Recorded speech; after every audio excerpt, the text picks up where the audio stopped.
우리의 삶을 채우는 진짜 기쁨은 세상의 물질이나 안전함이 아닌 오직 예수 그리스도 안에 있습니다. 세상의 모든 것을 내려놓고 오직 주님만으로 만족하기를 소망하며 찬송가 410장 찬송합니다.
하나님보다 더 사랑했던 내 안의 우상, 내려놓기 힘든 집착이 있다면 이 시간 주님 앞에 있는 모습 그대로를 가지고 나아갑니다.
말하기가 참 어렵습니다. 나를 잠잠히 품으시고 참된 평안을 주시는 하나님만을 온전히 신뢰합니다.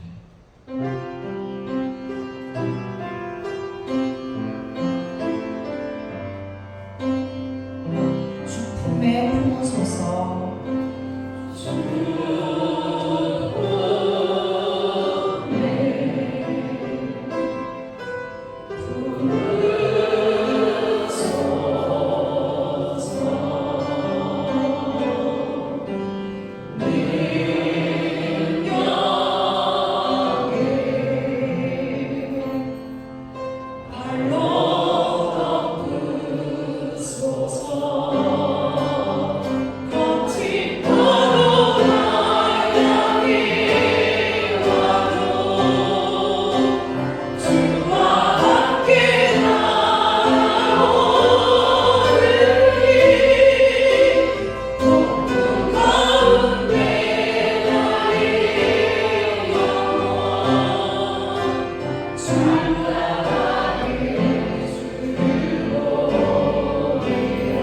주님 안에 나아가리. 주님 안에 나아가리.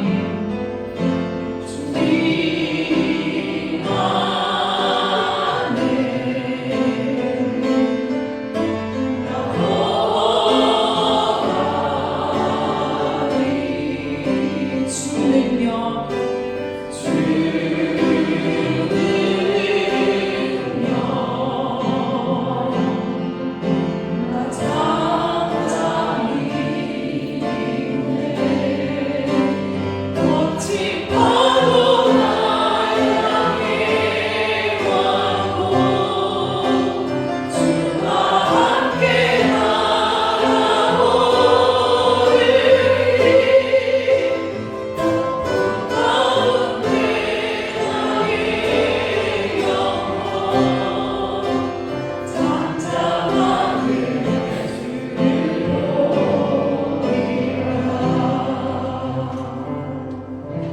나의 모든 것 되신 예수님, 내 삶의 모든 가치와 소망이 오직 주님께만 있음을 이 시간 기쁨으로 찬양하겠습니다.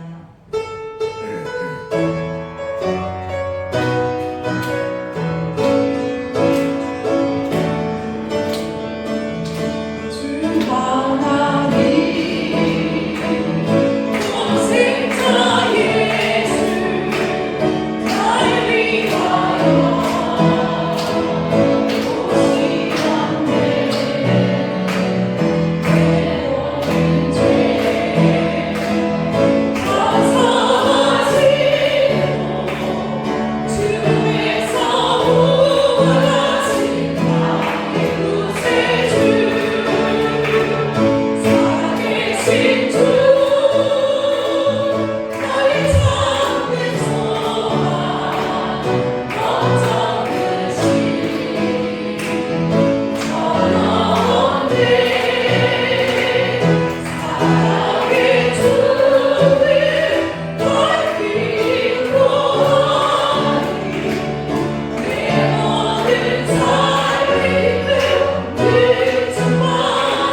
수 없지만 하나님은 하실 수 있습니다. 우리의 시선을 돌려서 나의 방패이자 소망이신 주님만을 온전히 바라봅니다.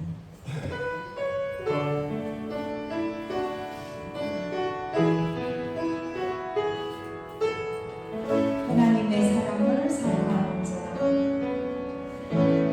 하나님의 사랑을 사모하는 자, 하나님의 평안을 바라보는 자, 너의 모든 것 창조하신 우리 주님이 너를 얼마나 사랑하시는지 하나님께 찬양과 경배하는 자, 하나님의 선하심을 닮아가는 자, 너의 모든 것 창조하신 우리 주님이 너를 자녀 삼으셨네. 하나님 사랑의 은혜로 너를 어느 때나 바라보시고 하나님 자비로서 언제나 너에게 기울이시니 어두움에 밝은 빛을 비춰주시고 너의 작은 시름에도 응답하시니 너는 어느 곳에 있든지 주를 향하고 주만 바라볼지 하나님의 사랑의 눈으로 하나님 사랑의 눈으로 너를 어느 때나 바라보시고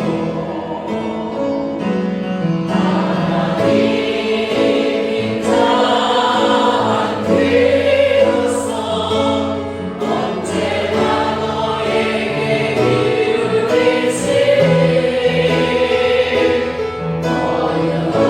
어두움에 밝은 빛을 비춰주시고 너의 작은 시름에도 응답하시니 너는 어느 곳에 있든지 주를 향하고 주만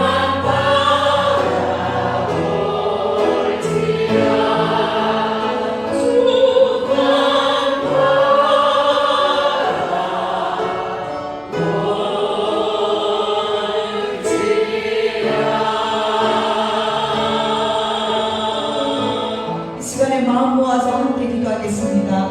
하나님보다 더 의지하고 사랑했던 세상의 재물, 명예, 안락함을 회개하고 온전히 주님께 내 삶의 주인 자리를 내어드리기 위해서 기도합니다. 두 번째로 형식적인 신앙생활에 머물지 않고 주님이 요청하실 때 모든 것을 기꺼이 내어드릴 수 있는 진짜 믿음과 순종을 바라고 기도합시다. 그리고 마지막으로 오늘 말씀을 전하시는 목사님께 능력을 더하여 주시고 예배에 참석한 모든 성도님들이 심령의 참된 영생의 기쁨이 회복되도록 그리고 함께 예배드리고 싶지만 참여하지 못하고 있는 여러 형편에 있는 또 아픔 속에 질병 속에 있는 분들을 위해서 중보기 해주시기를 바랍니다. 우리 주님께 기도합니다. 주님, 하나님 아버지, 우리의 모습을 주님 앞에 내려놓습니다. 하나님보다 더 귀하게 생각했던 물질이나 명예나 나의 자존심을 이 시간에 안락함을 평안을 추구하고자 했던 것들을 주님 앞에 회개합니다. 예수님의 그 십자가의 고유를 다 지키시고 온전히 주님께 내 삶의 주인의 자리를 내려드립니다. 주님 온전히 좌정하여 주시고 내 마음속에 주님께서 주장하시고 말씀이 나를 다스리게 하여 주시옵소서. 내 감정이나 내 기분이 아니라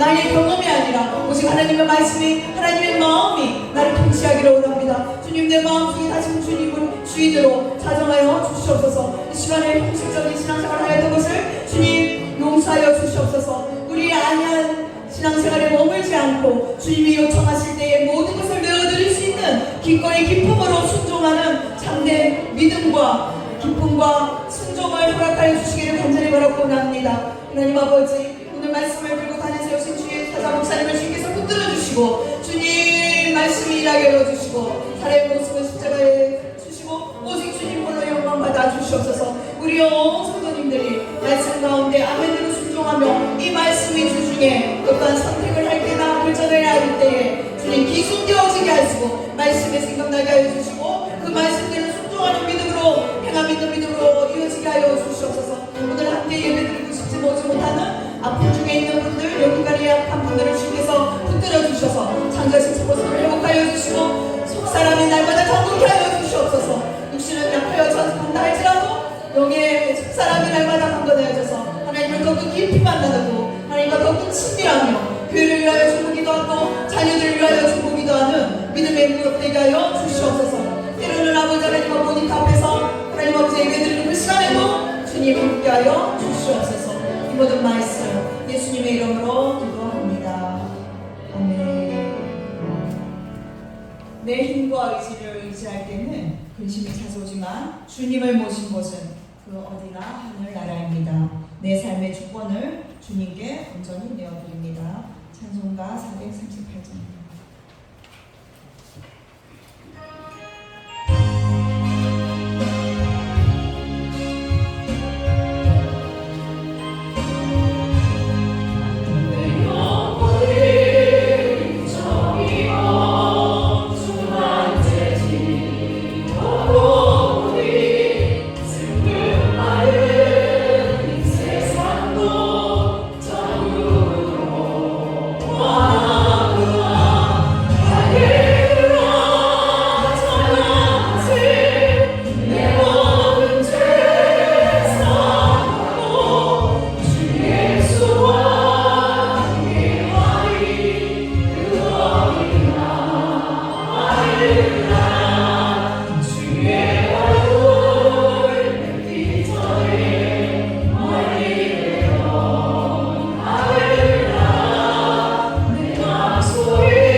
찬송가 310장입니다.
예배 자리에 나오신 여러분들 환영하고 축복합니다.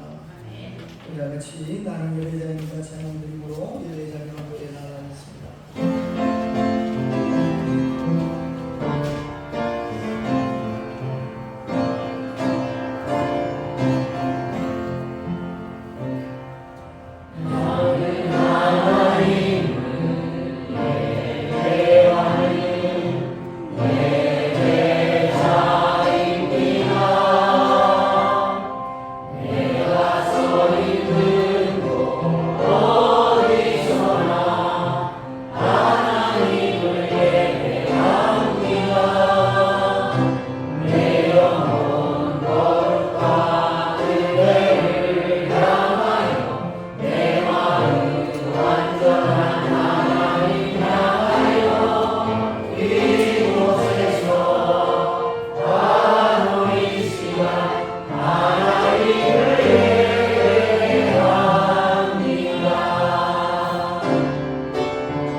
이날은 여호와께서 정하신 것이라 이날에 우리가 즐거워하고 기뻐하리로다. 여호와여 구하옵나니 이제 구원하소서. 여호와여 우리가 구하옵나니 이제 형통하게 하소서. 하나님은 영이시니 예배하는 자가 영과 진리로 예배할지니라. 말씀으로 온 세상을 창조하시고 택한 백성에게 언약을 세우사 구원을 이루신 하나님, 주님께서 베푸실 은혜를 사모하며 오늘도 주님의 전에 나온 저희는 진리의 말씀에 주이고 목이 말라 애가 탑니다. 지극히 겸손한 마음으로 엎드려 싸우니 말씀하여 주옵소서. 귀를 기울여 청정하게 싸우니 가르쳐 주옵소서. 오늘도 주님의 말씀에 우리의 개인만이 아니라 가정과 일터에까지 그 말씀이 우리를 살아 움직이게 하시고 그 말씀이 닿는 곳마다 생명이 살아 넘쳐서 과일이 열매를 맺고 그 생명이 역사가 이루어져 가는 것처럼 우리도 주님과 더불어 살아가며 아름다운 믿음의 과실을 맺는 신앙으로 서게 하여 주옵소서. 이 모든 말씀을 우리 주 예수 그리스도 이름으로 기원하옵나이다. 나는 전능하신 천지의 창조주를 믿습니다. 나는 그의 유일하신 아들 우리 주 예수 그리스도를 믿습니다. 그는 성령으로 잉태되어 동정녀 마리아에게 나시고 본디오 빌라도에게 고난을 받아 십자가에 못 박혀 죽으시고 장사된 뒤 사흘 만에 죽은 자 가운데서 다시 살아나셨으며 하늘에 오르시어 전능하신 아버지 하나님 우편에 앉아 계시다가 거기로부터 살아있는 자와 죽은 자를 심판하러 오십니다. 나는 성령을 믿으며 거룩한 공교회와 성도의 교제와 죄를 용서받는 것과 몸의 부활과 영생을 믿습니다. 아멘.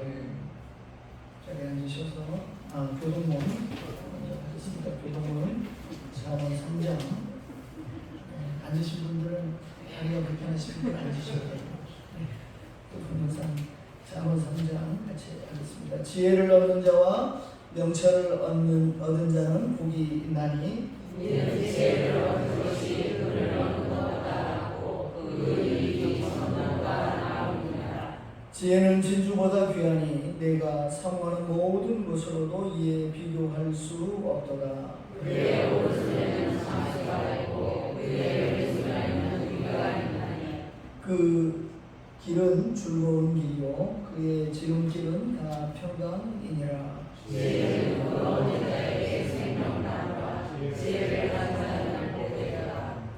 여호와께서는 지혜로 땅에 털을 놓으셨으며 명철로 하늘을 견고히 세우셨고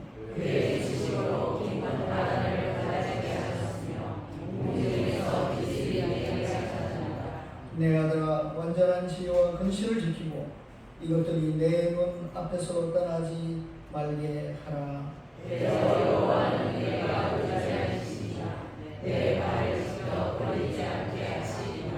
아멘. 옆에 앉으셔서 찬송가 83장 찬송드리겠습니다.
사랑과 은혜가 풍성하신 아버지, 무더운 여름 가운데서 저희의 생명과 건강을 지켜주시고 나라를 허락하시네 감사와 찬양을 올려드립니다.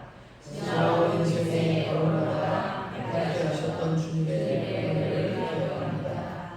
때로는 믿음보다 염려가 앞섰고 감사보다 불평이 많았던 저희를 용서하시고 성숙한 신앙인으로 올라가셔도 우리를 도와주옵소서. 주님, 8월에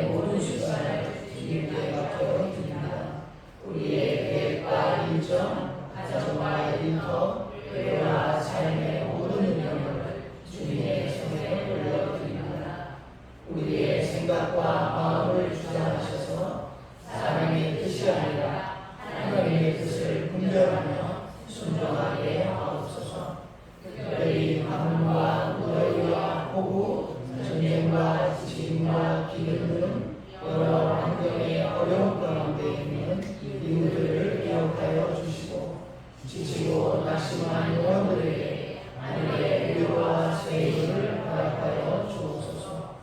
육신의 연약함과 질병으로 고통 가운데 있는 성도들에게 지혜의 은혜를 베풀어 주시고, 영적인 어려움과 관계의 아픔 가운데 있는 이들에게 소망의 길을 열어 주옵소서. 우리 교회가 세상의 빛과 소금의 사명을 감당하게 하시고, 말씀과 기도 위에 굳게 서게 하옵소서. 목회자들과 모든 성도들에게 성령의 출발함과 지혜를 더하여 주시고, 성령의 자녀마다 기쁨과 열매를 있게 하옵소서. 우리의 자녀들이 세상의 가치관에 흔들리지 않고 예수 그리스도를 인격적으로 만나 믿음의 사람들로 자라게 하옵소서. 이 나라와 민족이 하나님을 경외하는 마음을 회복하게 하시고, 사회 곳곳에 정의와 사랑이 흐르게 하옵소서. 갈등과 분열이 아니라 화해와 섬김의 마음이 서러지게 하시고, 교회가 민족의 아픔을 품고 기도하는 공동체가 되게 하옵소서. 우리가 살아가는 모든 곳에서 하나님의 통치와 다스림이 경험되어지는 하나님 나라가 이루어지게 하옵소서. 우리의 걸음을 선하게 인도하시고, 어떤 상황 속에서도 주님은 충분합니다라고 고백하는 믿음을 허락하여 주옵소서. 이 모든 말씀 우리를 구하신 예수 그리스도의 이름으로 감사하며 기도드립니다. 아멘.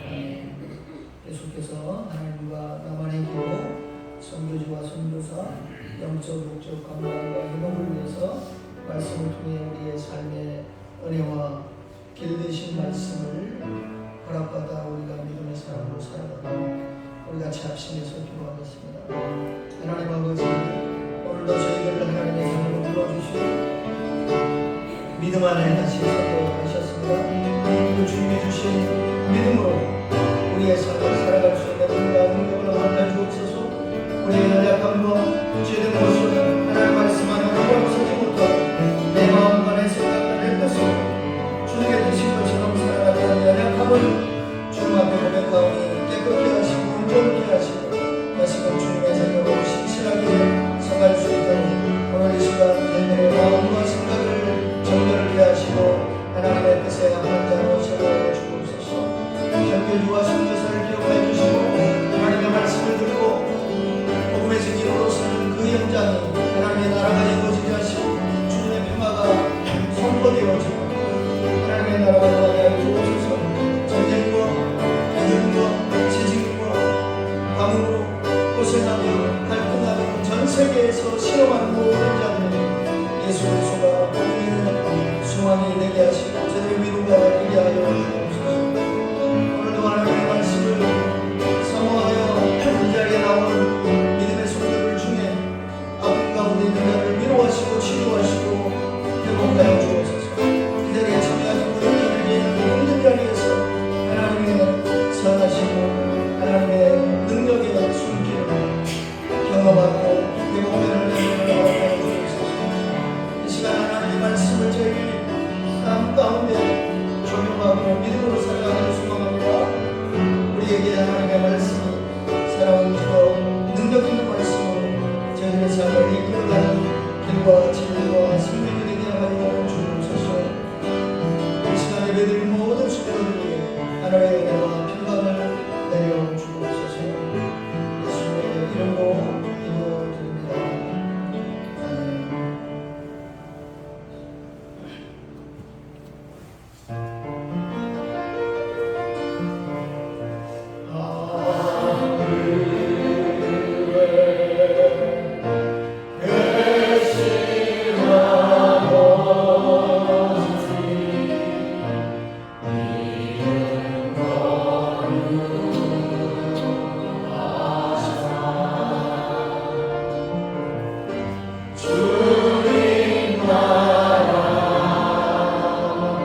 18장 18절에서 30절에 있는 말씀입니다.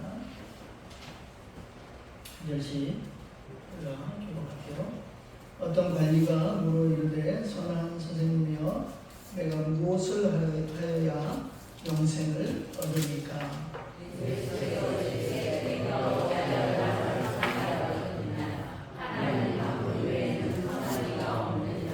내가 계명을 안 하니 간음하지 말라, 살인하지 말라, 도둑질하지 말라, 거짓 증언하지 말라, 내 부모를 공경하라 하였느니라.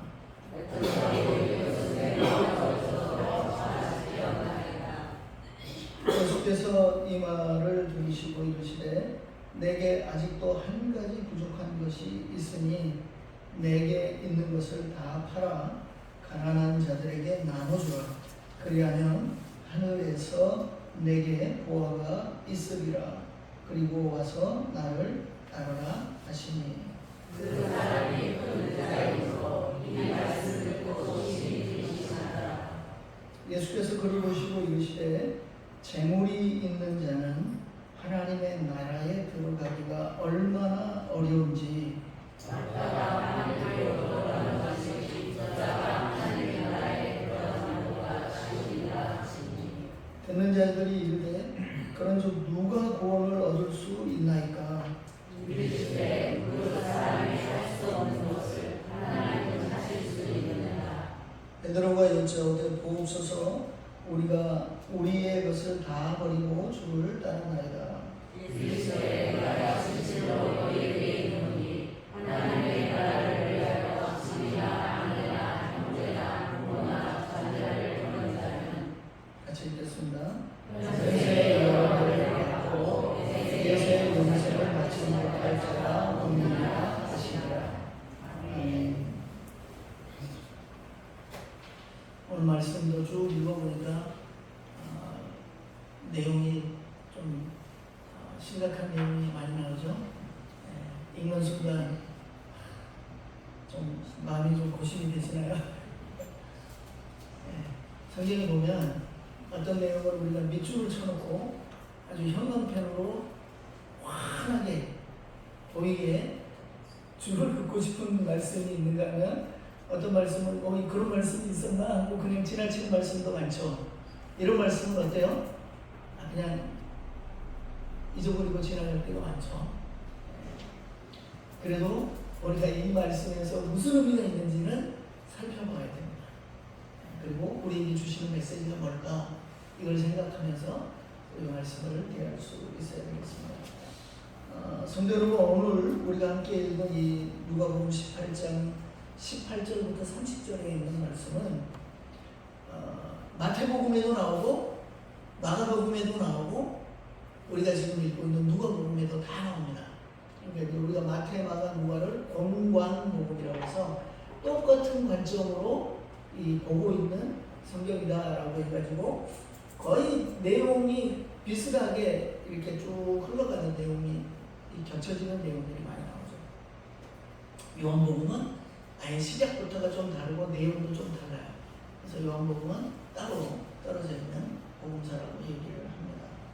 그래서 마태, 마가, 누가복음의 기록을 종합해 보면 이 젊은 부자 관원이라는 한 청년에 대한 것을 어떻게 얘기하는지 우리가 살펴볼 수 있는데, 이 친구는 보면 마태복음에는 청년이라고 했어요. 청년. 그러니까 아주 젊은 사람을 얘기하는 것 같아요. 누가복음 오늘 말씀을 보면 관원이라는 것은 되게 높은 지위에 있는 사람을 얘기해요. 그리고 부자, 조그만 부자도 아니고 아주 큰 부자였대요. 젊은 사람인데 높은 지위도 얻었고 큰 부자라고 합니다. 여기 계신 어머니들은 이런 사람 사이를 삼았으면 좋겠다, 이런 마음이 딱 들 정도로 정말 모든 걸 완벽하게 갖춘 청년이었던 것 같아요.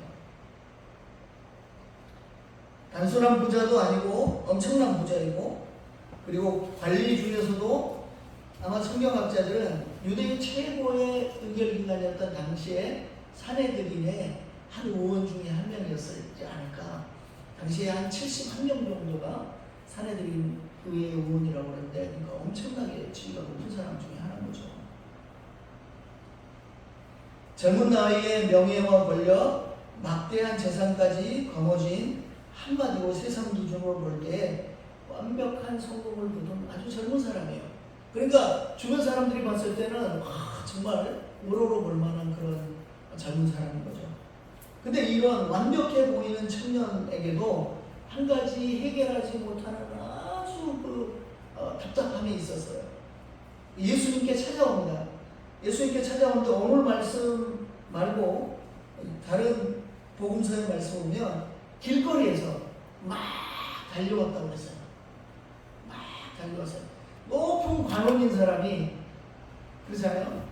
그러니까 점점 이렇게 걸어갈 법한데 막 뛰어갑니다. 누구요? 예수님을 만나고 싶은 거죠. 그리고 그냥 서 있지도 않고 자기의 신분과 채통을 다 버리고 무릎을 딱 꿇습니다. 그리고 예수님께 와서 한 가지 딱 질문을 하죠. 선한 선생님이여, 내가 무엇을 하여야 영원한 생명을, 영생을 얻을 수 있겠습니까? 여러분들, 대부분의 높은 자리에 있는 바리새인이나 이런 관원이라고 하는 사람들은 예수님을 만나면 어떻게든지 예수님을 넘어뜨리려고 아주 어려운 질문을 던지거나 대답하기 힘든, 또 예수님께 좀 많은 사람들로 하여금 존경을 받는 것으로부터 이제는 비난과 조롱을 받게 하려고 얼굴을 얻는 경우들이 많았어요. 근데 이 관원은 좀 독특했어요. 예수님께 꼭 해결하고 싶은 아주 절실한 소망이 있었기 때문에 그가 모든 채총을 내려놓고 예수님께 막 달려가서 무릎을 다 꿇었습니다. 그때 예수님께서는 이 청년이 선한 선생님이라고 이야기하는 호칭을 바로 잡아주시면서 내가 어찌하여 나를 선하다 하느냐, 하나님 한 분 외에는 선한 이가 없다, 이렇게 말씀하신 이유는 그 뒤에 있는 말씀들과 연관시켜서 설명하시기 위함이었습니다. 우리는 영생에 이르는 길을 찾기 위해서 열심히 살아갑니다. 종종 자신의 행위나 업적에 의지해서 그것을 이루면 영생에 이룰 수 있으리라고 생각합니다.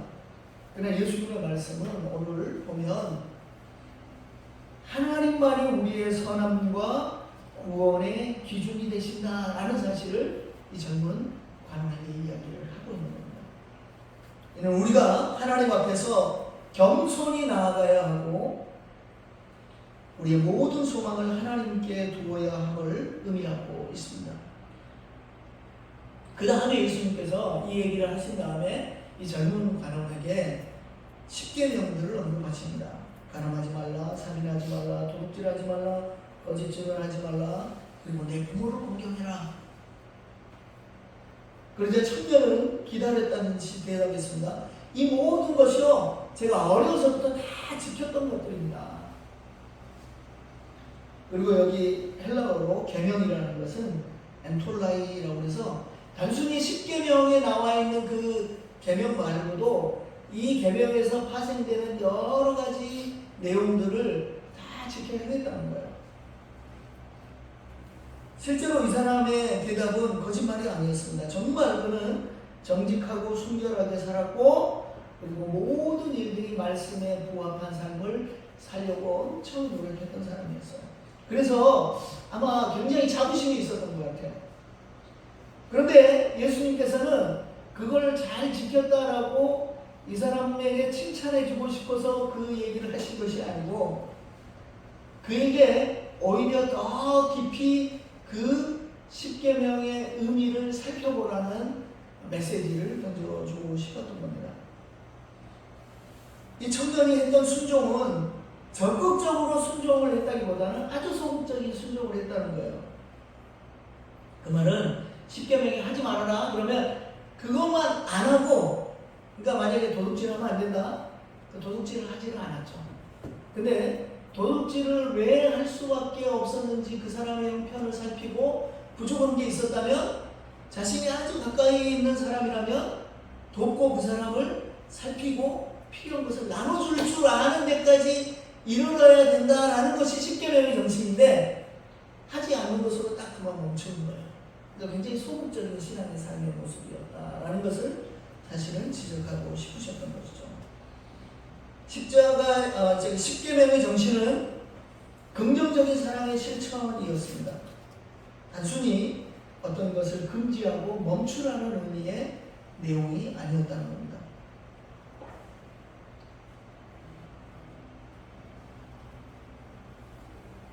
율법의 문자는 잘 지켰을지 몰라도 그 핵심인 사랑의 정신은 놓치고 있었다라고 볼 수 있어요. 그래서 예수님께서 이 청년이 아주 신실하고 정직하고 율법에 있어서도 열심인 거는 알겠는데 그에게 한 가지 부족한 것이 있는 것을 보면서 마음이 안타깝게 여기시면서 이 마태복음에 뭐라고 그러냐면 사랑의 눈빛으로 그를 바라보셨다 이렇게 얘기를 하고 있어요. 안타깝게 여기시고 그를 보신 거죠. 그러면서 하신 말씀이 내게 아직도 한 가지 부족한 것이 있으니 내 모든 소유를 팔아서 가난한 자들에게 나눠주고 또 나를 따라라 이렇게 얘기합니다. 근데 이 말씀을 이렇게 보면 우리는 심각한 고민에 빠집니다. 아니 내 통장에 7만 원밖에 없는데 그럼 이것도 다 해가지고 가난한 사람들한테 다 나눠주고 그 다음에 예수님을 따라야 된다는 얘기인가? 아니 나 이거 어떻게 하지? 내 당장 이거 장봐가지고 먹고 살 돈도 없는데 어떻게 하라는 말씀인가? 이렇게 성경을 해석하면 이제 조금 힘들어지기 시작합니다. 성경의 본래 의미가 뭔지를 우리가 좀 살펴볼 필요가 있는 거죠. 통장의 잔고를 0으로 만들어야 우리가 예수님을 따를 수 있는 자격이 된다. 이 얘기를 하시고 싶은 게 아니에요.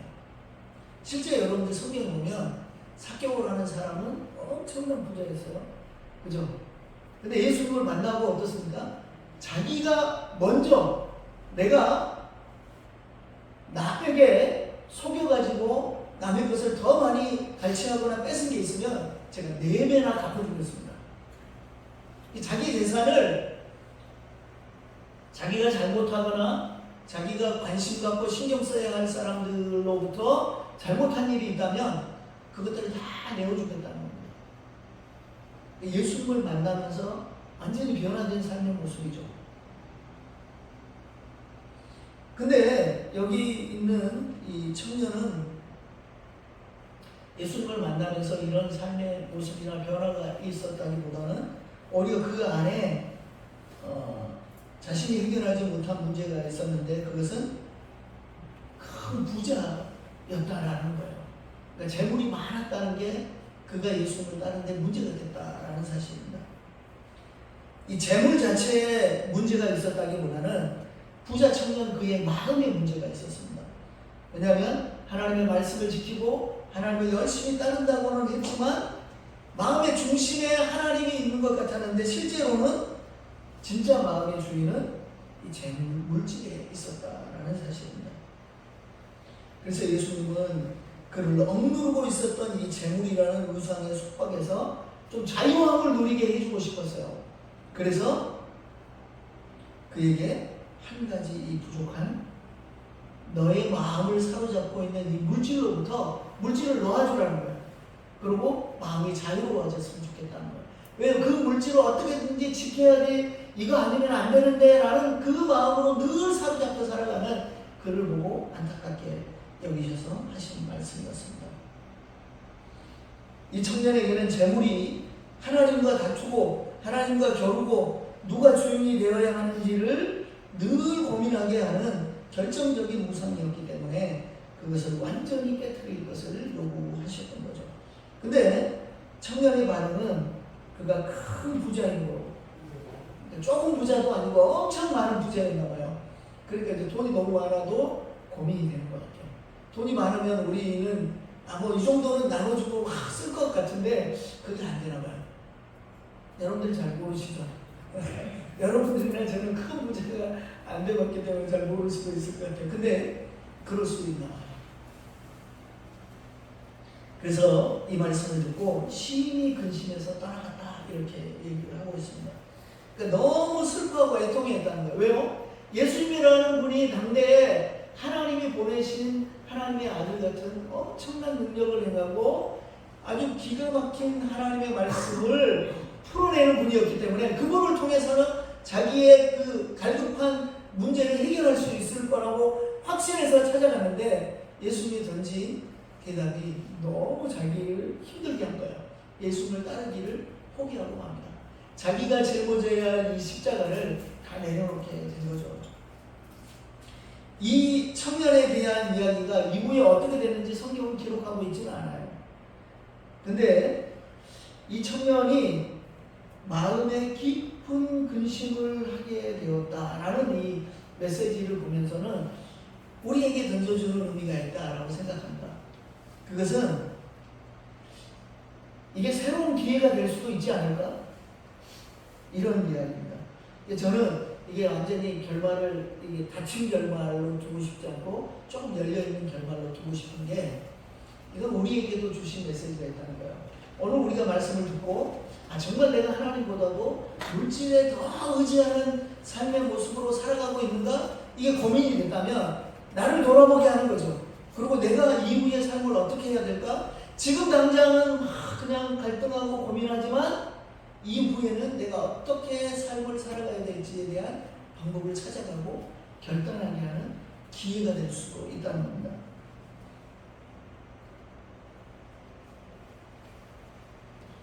여러분들 근심한다는 것은 뭘 의미한다는 걸까요? 내가 거기에 대해서 심각하게 돌아보고 생각한다는 거잖아요. 그것을 어떻게 해결하고 어떻게 내 삶의 자세를 고쳐야 할까라는 어떤 희망을 가져볼 수 있는 거잖아요. 그래서 그 거룩한 근심은 성령께서 역사하시는 생명의 시작점이 될 수 있습니다.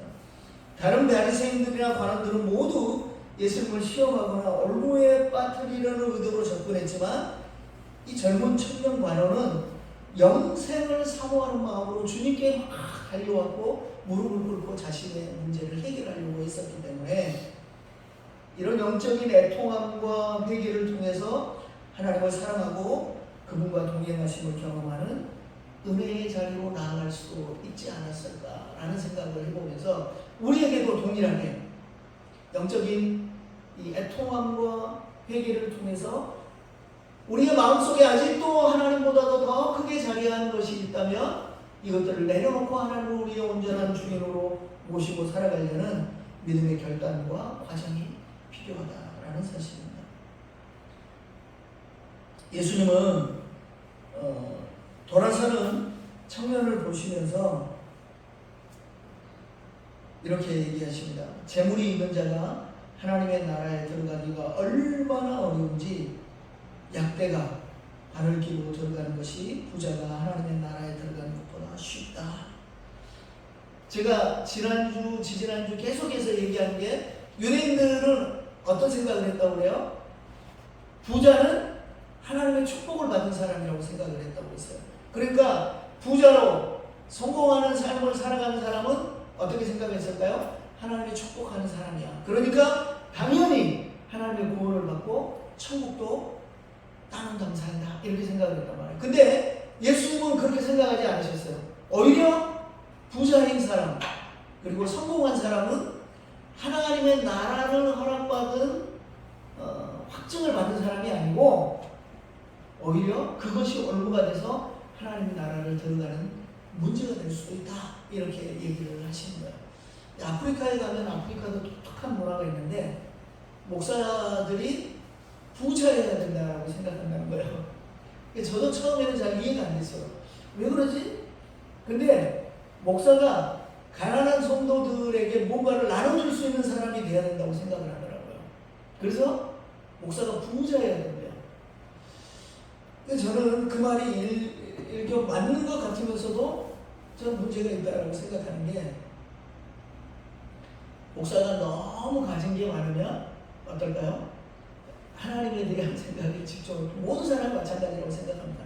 하나님에 대한 집중을 하기보다는 물질에 대한 관심을 더 가질 수 있기 때문에 그건 꼭 맞는 말은 아니에요. 근데 이 아프리카 사람들의 문화에도 그런 것들이 있듯이 유대인들의 문화 속에서도 이 돈을 많이 갖고 갖고 있다는 것은 하나님으로부터 축복을 받았기 때문에 구원과 연결된 것이다 라는 생각을 잘못 가지고 있었다는 겁니다. 그렇기 때문에 그 다음에 유대인들이 엄청난 반응이 나오는 거죠. 깜짝 놀라는 거예요. 아니, 저 사람도 구원을 못 받고 천국에 가지 못한다면 도대체 어떤 사람들이 천국에 갈 수 있단 말인가? 이런 절망적인 질문에 예수님은 복음의 점수가 담긴 위대한 선포를 하시는데 그게 27절에 있는 말씀이에요. 인간으로는 불가능하나 하나님으로서는 그렇지 아니하니 하나님으로서는 다 가능하다. 사람이 생각했을 때는 저 부자가 어떻게 하나님의 나라에 들어가지 못한단 말이야. 그러면 우리 같은 사람은 구원을 받을 수 있을까? 이렇게 생각하는 그 사고방식을 완전히 바꾸셔서 사람은 할 수 없지만 하나님은 할 수 있다 라고 이야기를 하고 있습니다. 여러분들 이것이 복음인데 구원은 인간의 도덕적 자격이나 율법을 지키는 것이나 그리고 내가 무언가를 착한 일을 하는 그 공로로 그 열심으로 얻어지는 것이 아니라는 겁니다. 그러니까 인간의 생각과 인간의 힘과 노력으로는 하나님의 구원을 얻을 수 있는 것이 아니고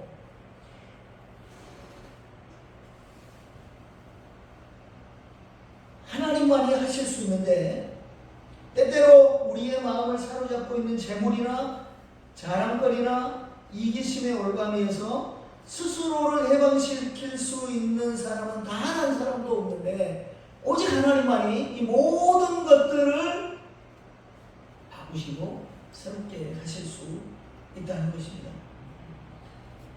하나님의 은혜의 기적만이 재물이 우리의 우상이 되었던 그 모습을 하나님을 사랑하는 마음으로 바꾸실 수 있고 우리를 보다 겸손하게 하셔서 하나님이 원하시는 일들을 수행할 수 있게 하시며 마음을 가난하게 만들어서 오직 예수 그리스도를 보고 따를 수 있도록 만들어 주시는데 그것은 인간의 노력과 의지가 아니라 하나님만이 가능하시다 라는 사실입니다.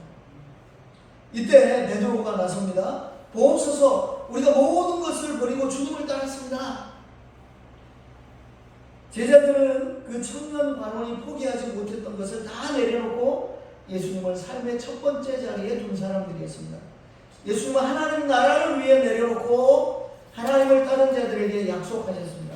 하나님의 나라를 위하여 집이나 아내나 형제나 부모나 자식을 버린 자는 이때 여러 배를 받고 어느 세상의 영생을 받지 못할까 하나이다. 이 말은 집이나 아내나 형제나 부모나 자식을 다 버려야 된다 이런 의미가 아니고 뭘 우선순위를 둘 거냐라는 거예요. 근데 예수님께서 예수님의 제자들이 나를 따르라 했을 때는 그 하나님의 나라라는 큰 대역이 지금 자기가 하고 있는 일들보다도 더 크다고 생각했기 때문에 그 자신에게 맡겨진 일을 다른 사람에게 맡겨두고 하나님의 일을 하기 위해서 우선순위를 바꿨다는 겁니다. 실제로 그들은 예수님과 더불어서 하나님의 나라를 선포하는 그 일을 하는 동안에 자신의 가족보다도 예수 안에 하나 된 영적인 거룩한 가족들을 더 많이 얻게 되었고 주님을 섬김으로 인해서 세상이 줄 수 없었던 참된 평안과 만족을 누릴 수 있는 하나님으로부터 주어지는 놀라운 은총이 그들에게 주어졌습니다. 마치 사도 바울의 고백처럼 나는 아무것도 없는 자 같은데 모든 것을 가진 사람이다 라고 고백하는 신앙의 고백이 이 모든 것을 설명해 준다라고 이야기할 수 있습니다. 우리가 아무것도 없는 것 같지만 실제로는 하나님으로부터 주어지는 거룩한 풍요로움을 누리고 있는 모습을 우리가 발견할 수 있고 또 주님께서 오시면 오는 세상에서는 영원한 생명인 영생을 상속받게 되는 것을 확인할 수 있습니다. 주를 위해 내어놓는 것은 결코 손실이 아니고 비교할 수 없는 하늘의 보화로 결실을 얻게 된다는 사실입니다. 사랑하는 성도 여러분, 오늘 젊은 부자 관원의 모습은 2000년 전 이야기로 끝나지 않습니다. 오늘을 살아가는 우리에게 엄중한 질문을 던지고 있어요. 지금 나는 무엇에 꽁꽁 묶여가지고 그것을 가장 중요한 것으로 여기고 살아가고 있는가? 사회적인 명예인가? 자존심인가? 인정받고 싶은 욕구인가? 재물인가? 내가 쌓아온 경험이나 나의 직분이나 혹은 과거의 성공 경험이 오히려 하나님 앞에서 내 마음을 가난하게 만들지 못한다면 그것이 걸림돌이 될 수 있다는 겁니다. 우리의 심령이 가난해져야 됩니다. 그래서 예수님은 산상설교를 통해서 심령이 가난한 자는 복이 있나니 천국이 그들의 것입니다 라고 얘기합니다. 심령이 가난하다는 것은 내 힘과 자격으로는 구원에 이를 수 없음을 겸손히 인정하고 자신에 대해 절망하는 거예요. 나로는 안 된다. 나는 아무것도 할 수 없다. 오직 하나님만이 나를 구원하실 수 있다. 라는 그 믿음을 요구하시는 겁니다. 인간의 한계를 인정하고 하나님의 은혜를 구하는 모습이 필요합니다. 나로는 불가능하지만 하나님은 가능하신다. 그렇기 때문에 내가 가지고 있는 것들은 다 내려놓습니다. 오직 하나님만을 신뢰하고 나가겠습니다. 저에게 하나님의 구원을, 하나님의 은혜를 베풀어 주십시오. 이런 모습으로 자신을 비울 때만이 하나님의 나라와 영원한 생명을 소유하게 된다라는 말씀을 해주고 계십니다. 우리나라에 처음 복음이 들어올 때가 140년이 조금 남았는데요. 그때 이 조선이라는 아주 작은 나라에 복음을 들고 온 선교사들이 있었는데 미국 선교사들이 우리나라에 복음을 들고 들어오게 되었는데요. 그들 중에는 한국에 도착하자마자 풍토병으로 3개월도 안 돼서 죽기도 했어요. 양화진이라는 곳에 가면 묘비에 이렇게 적어졌는데 3개월도 채 안 돼서 한국에 와서 복음을 막 열심히 전하기도 전에 그냥 병에 걸려가지고 죽은 거예요. 그리고 그 부부가 어린아이를 낳았어요. 근데 어린아이가 당시에는 뭐 아프면 약도 제대로 없잖아요. 그러니까 아이를 돌보지 못하고 아이가 얼마 있지 않아서 금방 죽는 일들도 많았습니다. 이름 없이 죽어간 사람들이 너무 많았어요. 그 묘비에 전부 다 하지는 못했지만 일부의 선교사들, 이름 없는 무명의 선교사들, 알려지지 않는 선교사들이 너무 많아요. 저도 이제 그 현장을 방문해보고 참 마음이 많이 무겁고 뭉클했던 적이 있었는데, 이 사람들이 왜 한 번도 가보지도 못한 정반대, 지구 정반대에 있는 이 조선이라는 나라에 복음을 전하러 왔을까? 그들은 고국에서의 평안함과 안락함을 다 내려놓고 아무런 안전의 보장도 없는 미지의 땅에 복음을 전하는 일에 자원하고 헌신했던 이유가 있었습니다. 도대체 이 사람들에게 무슨 이유 때문에 이 일을 할 수 있었을까요? 그것은 이 땅에 그 어떤 것과도 비교할 수 없는 주님의 사랑과 영원한 생명의 가치를 보았기 때문에 자신의 지금의 안일함과 또 평안과 자신의 성공을 다 내려놓고 하나님의 나라를 위해서 희생할 수 있었다는 것입니다. 사랑하는 성도 여러분, 오늘 주님은 우리에게 물으십니다. 나보다 더 소중하게 생각하고 너를 묻고 있는 그것을 내려놓고 나를 따르겠느냐. 오늘 말씀 앞에서 우리 안에 거룩한 근심이 일어나기를 바랍니다. 적당히 종교생활을 하고 적당히 예배를 드리며 내 손에 쥐어진 세상의 우상은 하나도 놓지 않으려 했던 모습을 같이 회개할 수 있기를 바랍니다. 그 젊은 관원은 근심하며 슬프게 떠나갔지만 우리는 오늘 다른 선택을 할 수 있습니다. 내 힘으로는 할 수 없음을 고백하며 오직 나를 변화시키는 하나님의 은혜의 보좌 앞으로 나아갑시다. 주님께서 우리의 심정을 가난하게 하사 세상의 결박을 끊고 기쁨으로 예수 그리스도를 따라가는 참된 제자가 되게 하시기를 간절히 축원합니다. 기도하겠습니다. 하나님 아버지, 겉으로는 주님을 열정적으로 찾는 것 같았으나 정작 내 손에 쥐어진 세상의 재물과 자존심을 놓지 못했던 우리의 모습을 고백합니다. 인간의 힘으로는 마음의 우상을 깨뜨릴 수 없음을 고백하오니 이 시간 우리의 심령에 은혜를 베풀어 주옵소서. 우리 심령을 가난하게 하시고 주님을 따르는 데 방해되는 모든 걸림돌을 내려놓게 하옵소서. 말씀 앞에서 느끼는 거룩한 근심이 참된 회개와 구원의 기쁨으로 맺어지게 하실 줄 믿사오며 예수 그리스도 이름으로 기도드립니다. 아멘. 찬송가 94장 찬송드리며 봉헌하겠습니다.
소중하고 귀한 하나님의 나라와 영원한 생명을 허락해 주신 것을 감사드립니다. 주님께서 우리에게 허락해 주신 이 귀한 보화를 마음에 간직하며 평생 동안 지키며 살아가겠습니다. 저희들을 붙드시고 인도해 주셔서 주님이 허락하시는 믿음을 소유하며 이 땅에서 승리하는 믿음의 사람 되게 하여 주옵소서. 오늘도 하나님이 주신 영원한 생명과 하나님의 나라에 대한 그 믿음의 소망을 주신 것을 감사하는 마음으로 하나님 앞에 예물을 드리오니 받아주시고 귀한 우리 하나님의 나라와 하나님의 영광을 위해 아름답게 쓰임받게 하여 주시며 귀한 성도들이 수고하고 애쓰고 노력해서 하나님의 것을 구별하여 드린 모든 것에 복 내려 주시고 저들의 삶에 풍족한 은혜로 채워 주옵소서. 오늘 그 말씀 우리 주 예수 그리스도의 이름으로 축복하며 기도드립니다. 아멘. 다 같이 이런 교회 되게 하소서. 전하드리겠습니다.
여호와는 내게 복을 주시고 너를 지키시기를 원하며 여호와는 그의 얼굴을 내게 비추사 은혜 베푸시기를 원하며 여호와는 그 얼굴을 내게로 향하여 드사 평강 주시기를 원하노라.